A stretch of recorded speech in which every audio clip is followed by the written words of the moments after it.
All right, y'all, getting ready to do exhaust on the old Jeep. I got another quick tip for you.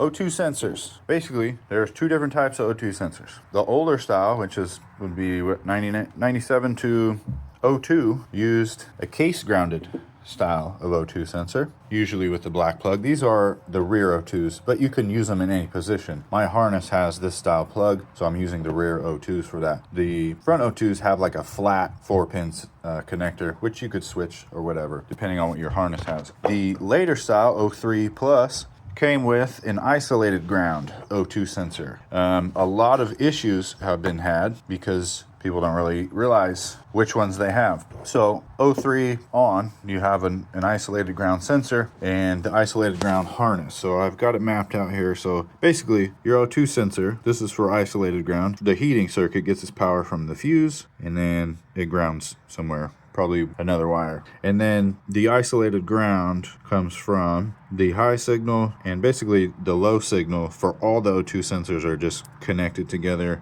grounded by the PCM. And that's the isolated ground style. The case grounded style, pretty much even the same pins on the PCM, gets its power from the fuse and then grounds out the heating circuit somewhere else. But the low signal is grounded inside the case of the O2 sensor. And so for those of you running like an 0411 PCM, I'm sure you can rewire the harness to be able to accept one of these, but I think you have to do some programming on the PCM for it to be able to read these correctly. But it's a common problem with people swapping from drive-by-wire to drive-by-cable because they don't think about the O2 sensors being different, but they are different. And if you're having O2 sensor problems after you swap from drive-by-wire to drive-by-cable, check your O2 sensors. This is how you check if you have a case-grounded O2 sensor. Basically, you get a multimeter and pin A will be the grounded one and it'll be grounded to the case. So you just check continuity between pin A and the case of the O2.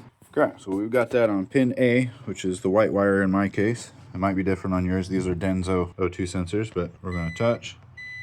And we have continuity. So this is a case grounded O2 sensor. Let me do the other one real quick. Okay, pin A on this one is actually a gray wire, but we'd have no continuity between that. So this is the newer style, non-case grounded.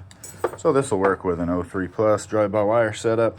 But yeah, just want to let you guys know that if you're having O2 sensor problems with your LS swap, either it be like they're not reading at all or staying at 450 millivolts, and even after they're warm, check your O2 sensors, check your harness, make sure you have either or. But yeah, I'm going to plug those in, get this exhaust finished up. Thanks for watching, you guys. I appreciate you. If you have any questions, just let me know in the comments.